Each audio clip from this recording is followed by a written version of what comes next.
রাজভবনে যাই, সেখানে আমাদের একটি প্রতিনিধি টিম ওনাদের সাথে সাক্ষাৎ করি এবং একটি আলোচনা অনুষ্ঠানে আমরা অংশগ্রহণ করি।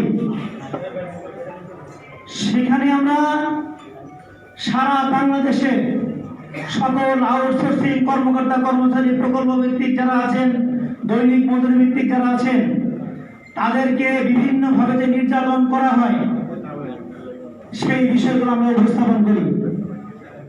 সাথে সাথে এই বাংলাদেশের যে উন্নয়ন, সেই উন্নয়নে যে আমাদের অবদান আছে এই বিষয়টিও আমরা সুস্পষ্টভাবে সেখানে উল্লেখ করি। ওনারা আমাদেরকে আশ্বস্ত করেন যে আপনাদের প্রত্যেকটা কথা যৌক্তিক, প্রত্যেকটা দাবি যৌক্তিক। আমরা আমাদের দাবি এক দফা দাবি সেখানে উপস্থাপন করি। আমাদের দাবি থাকে, যেহেতু আমরা কেউ 20 বছর, 21 বছর, 22 বছর থেকে শুরু করে আজ পর্যন্ত এই দাসত্বের শৃঙ্খল করে আমরা জীবনযাপন করছি, প্রত্যেকটা প্রতিষ্ঠানকে আমরা আমাদের সর্বোচ্চ দিয়ে আজকে আমরা উন্নতির শিখরে আমরা পৌঁছে দিচ্ছি। সেখানে শুধুমাত্র কর্মকর্তা বা স্থায়ী যারা আছেন তাদেরই অবদান এইটা কিন্তু নয়, সমান তালে আমাদের অবদান সেখানে আছে, থাকে এবং ভবিষ্যতেও থাকবে। এমনি একটি প্রতিষ্ঠান এত বৃহৎ একটি অংশকে বাঁধতে কিন্তু একা একা চলতে পারে না। আমাদের প্রত্যেকটা যুক্তি, প্রত্যেকটা দাবির সাথে মাননীয় উপদেষ্টাগণ এবং মাননীয় প্রধান উপদেষ্টা প্রেস সচিব মহোদয় সেখানে ছিলেন। ওনারা কিন্তু আমাদের প্রত্যেকটা দাবি অত্যন্ত নিবিড়ভাবে পর্যবেক্ষণ করেন এবং বলেন, আপনাদের দাবি আমরা দেখলাম, আপনাদের প্রত্যেকটি দাবি যৌক্তিক, তবে আমরা যেহেতু সরকারে নতুন, আমরা আপনাদের কাছে সময় চাই, আমাদের একটু সময় দেন, আমরা দ্রুত সময়ের মধ্যে আপনাদের এই বৈষম্যগুলো আমরা দূর করব।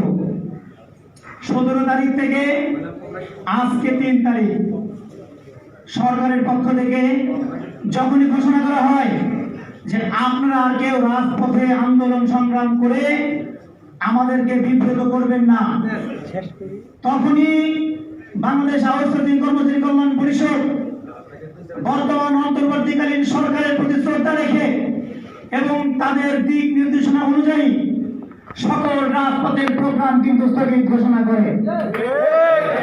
সাথে সাথে মাননীয় প্রধান উপদেষ্টার কথা অনুযায়ী এবং অন্যান্য উপদেষ্টা মহোদয়ের নির্দেশনা অনুযায়ী বন্যা দুর্গত এলাকার জন্য কিন্তু আউটসোর্সিং কর্মচারী কল্যাণ পরিষদ তার জায়গা থেকে আপ্রাণ চেষ্টা করে যাচ্ছে। আপনাদের মাধ্যমে জানাতে চাই, সামনের 6 তারিখ আমাদের কয়েকটি টিম বন্যা দুর্গত এলাকায় যাবে ত্রাণ সামগ্রী বিতরণ করার জন্য। আমরা আপনারা জাতির বিবেক আপনাদের মাধ্যমে জানাতে চাই, বর্তমান সরকারের সহায়ক শক্তি হিসেবে সারা বাংলাদেশে ছড়িয়ে ছিটিয়ে থাকা লক্ষ লক্ষ আউটসোর্সিং কর্মকর্তা কর্মচারী, প্রকল্পের কর্মকর্তা কর্মচারী, দৈনিক ভিত্তিক কর্মকর্তা কর্মচারী এবং এই লক্ষ লক্ষ কর্মকর্তা কর্মচারী যে সকল পরিবার এবং পরিবারের সদস্য, তারা প্রত্যেকেই এই অন্তর্বর্তীকালীন সরকারের সহায়ক ভূমিকা হিসেবে, সহায়ক শক্তি হিসেবে ইনশাআল্লাহ সর্বদাই তাদের পাশে থাকবে। আমি আজকে সাংবাদিক সম্মেলনের মাধ্যমে এই সরকারের প্রতি দৃষ্টি আকর্ষণ করে বলতে চাই, আমরা আপনাদের সহায়ক শক্তি। আমরা মনে প্রাণে বিশ্বাস করি, আপনারা যে ম্যান্ডেট নিয়ে এই অন্তর্বর্তীকালীন সরকারে বসেছেন, আপনারা ঘোষণা দিয়েছেন সারা বাংলাদেশ থেকে আপনারা বৈষম্য দূর করবেন। প্রতিটি প্রতিষ্ঠান, প্রতিটি দপ্তর, প্রতিটি সেক্টর, প্রতিটি মন্ত্রণালয় সহ সারা বাংলাদেশ থেকে আপনারা এই বৈষম্য দূর করে একটি সমতার বাংলাদেশ আপনারা বিনির্মাণ করবেন। আমরা বাংলাদেশ আউটসোর্সিং কর্মচারী কল্যাণ পরিষদের পক্ষ থেকে লক্ষ লক্ষ কর্মকর্তা কর্মচারী এবং তাদের পরিবারের প্রত্যেকটি সদস্য আমরা মনে প্রাণে বিশ্বাস করি, বর্তমান অন্তর্বর্তীকালীন সরকারে যারা আছেন এবং সরকারের প্রধান হিসেবে যিনি আছেন, উনি একজন নোবেল বিজয়ী শুধু নন, উনি সারা পৃথিবীতে একজন অত্যন্ত মানবিক মানুষ হিসেবে পরিচিত।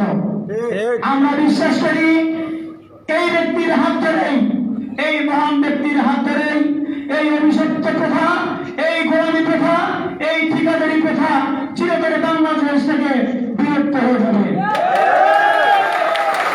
আমি আজকে সাংবাদিক ভাইদের মাধ্যমে সারা বাংলাদেশের বিবেকবান মানুষের দরজায় আমি দাঁড়িয়ে বলতে চাই, আপনাদের বিবেকের কাছে প্রশ্ন করে দেখুন, একই বাংলাদেশে দুই রকম সিস্টেম থাকতে পারে, একটা হচ্ছে সরকারি, আরেকটা হচ্ছে বেসরকারি। এর বাইরে কোন সিস্টেম থাকতে পারে না। এর বাইরে যে সিস্টেমটা চালু ছিল, বিগত সরকার তাদের নেতা কর্মীদেরকে সুবিধা করে দেওয়ার জন্য, আমাদের মতো কর্মচারীদের রক্ত শোষণ করে খাওয়ার জন্য একটি ঠিকাদারি প্রথা 2018 সালের একটি নীতিমালার মাধ্যমে পাকাপোক্ত করেন। সেখানে পরিষ্কারভাবে তারা আমাদের জীবনকে অতিষ্ঠ করে দেওয়ার জন্য, আমাদের রক্ত শোষণ করে খাওয়ার জন্য, আমাদের পায়ে হাতে শৃঙ্খল পরানোর জন্য একটি বন্দোবস্ত কিন্তু করেন। আমরা 17ই আগস্ট সমাবেশ থেকে কিন্তু আমরা ঘোষণা দিয়েছি, আমরা এই ঠিকাদারি নামক দাস প্রথার বিলুপ্তি চাই। যদি এই ঠিকাদারি প্রথার বিলুপ্তি অনতি বিলম্বে না করা হয়, তাহলে আপনি মানবিক সরকার হিসেবে ইতিমধ্যেই বাংলাদেশের মানুষের মনে কিন্তু জায়গা করে নিয়েছেন। আমরা আশা করব অনতি বিলম্বে আপনারা এই আউটসোর্সিং নামক যে ঠিকাদারি প্রথা, এই ঠিকাদারি প্রথা আপনারা বিলুপ্ত করবেন। অনতি বিলম্বে এই ঠিকাদারি প্রথা বিলুপ্ত করে আমাদের প্রত্যেকটা আউটসোর্সিং কর্মকর্তা কর্মচারী, প্রকল্পের কর্মকর্তা কর্মচারী এবং দৈনিক মজুরি ভিত্তিক কর্মকর্তা কর্মচারীদেরকে আপনি মুক্তি দিবেন। সাথে সাথে আপনাদের মাধ্যমে কিছু কথা আমি জানাতে চাই। আমরা যখন 17ই আগস্ট প্রোগ্রাম করে মাননীয় প্রধান উপদেষ্টার বাসভবনে যাই, সেখানে কিন্তু আমাদেরকে আশ্বস্ত করা হয় আজকের পর থেকে বিনা কারণে সারা বাংলাদেশে একজন আউটসোর্সিং কর্মচারীর চাকরি যাবে না।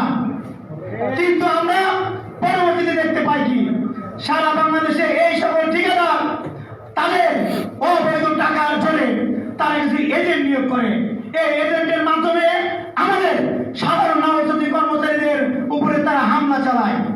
অত্যন্ত দুঃখের বিষয়, গতকালকে খুলনায় আমাদের একজন সমন্বয়ক এবং খুলনা মেডিকেলে কর্মরত আমাদের সকলের প্রিয় আদনান ভাই, উনি টেবিল বয় হিসেবে কর্মরত, তার উপরে মাছরাঙা সিকিউরিটি সার্ভিস নামে একটি ঠিকাদারি প্রতিষ্ঠান, যার মালিক ফারুক, উনি তার লেলিয়া দেওয়া বাহিনীতে তাকে কিন্তু উঠিয়ে নিয়ে যায় এবং বেতন প্রহার করে। আজকে সাংবাদিকদের ভাইদের মাধ্যমে আমরা এই ঘটনার তীব্র নিন্দা জানাই এবং অনতি বিলম্বে যদি এই ঠিকাদারি প্রতিষ্ঠানের লাইসেন্স বাতিল না করা হয় এবং এই সকল দুষ্কৃতিকারীদেরকে ধরে শাস্তির আওতায় আনা না হয়, তাহলে আমাদের কেন্দ্রীয় কমিটির পক্ষ থেকে পরবর্তীতে কঠোর কর্মসূচি ঘোষণা করা হবে। আমরা জানিয়ে দিতে চাই, আমাদের 17 তারিখের পরে যে সকল প্রতিষ্ঠান, যে সকল ঠিকাদার মনে করছেন আপনারা ভয়ভীতি দেখিয়ে আমাদেরকে ন্যায্য আন্দোলন থেকে আপনারা দূরে সরাবেন, আপনারা বোকার স্বর্গে বসবাস করছেন। মনে রাখবেন, এদেশে কিন্তু এই কয়েকদিন আগেই মুগ্ধর মতো মানুষ জীবন দিয়ে, আবু সাইদের মতো মানুষ জীবন দিয়ে, ছাত্র জনতার পক্ষে অসংখ্য মানুষ রক্ত দিয়ে, জীবন দিয়ে কিন্তু একটি নতুন স্বাধীন বাংলাদেশ নির্মাণ করেছে। আমরা বলতে চাই আজকে সাংবাদিক সম্মেলনের মাধ্যমে, আপনাদের মাধ্যমে বলতে চাই, যদি এই ঠিকাদারদের বিরুদ্ধে ব্যবস্থা না নেওয়া হয় এবং যদি অনতি বিলম্বে ঠিকাদারি প্রথা বাতিল না করা হয়, তাহলে আমরা অল্প কিছুদিনের মধ্যেই আমাদের সকল সদস্য এবং পরিবারের সদস্যদেরকে নিয়ে কিন্তু আমরা মাঠে অবস্থান করতে বাধ্য হব। আমরা চাই আমাদের ন্যায্য অধিকার। এর আগে বক্তব্য দিয়ে গেছে সরকারি কর্মচারী হাসপাতালের মুক্তাপা, 17 তারিখের পরে ওইখানকার যে প্রধান আছেন এবং ঠিকাদারি প্রতিষ্ঠান, তারা মিলে কিন্তু তাকে একটি চাকরিযুক্ত করার পত্র ধরে নিয়েছেন। এরকম অসংখ্য প্রতিষ্ঠানের ঠিকাদার আমি আপনাদের মাধ্যমে জানাতে চাই, আপনার জাতির বিবেক, আপনাদের প্রতি অনুরোধ, আপনারা আমাদের পাশে দাঁড়াবেন, আমাদের দুঃখ দুর্দশার কথাগুলো আপনারা উপস্থাপন করবেন। আপনাদের মাধ্যমে মাননীয় প্রধান উপদেষ্টা সহ যে সকল উপদেষ্টাগণ আছেন এবং ছাত্র সমন্বয়ক সহ সারা বাংলাদেশের বিবেকবান মানুষের কাছে আমাদের কথা যেন পৌঁছে দেয়, আপনাদের প্রতি আমি এই বিনীত অনুরোধ করব।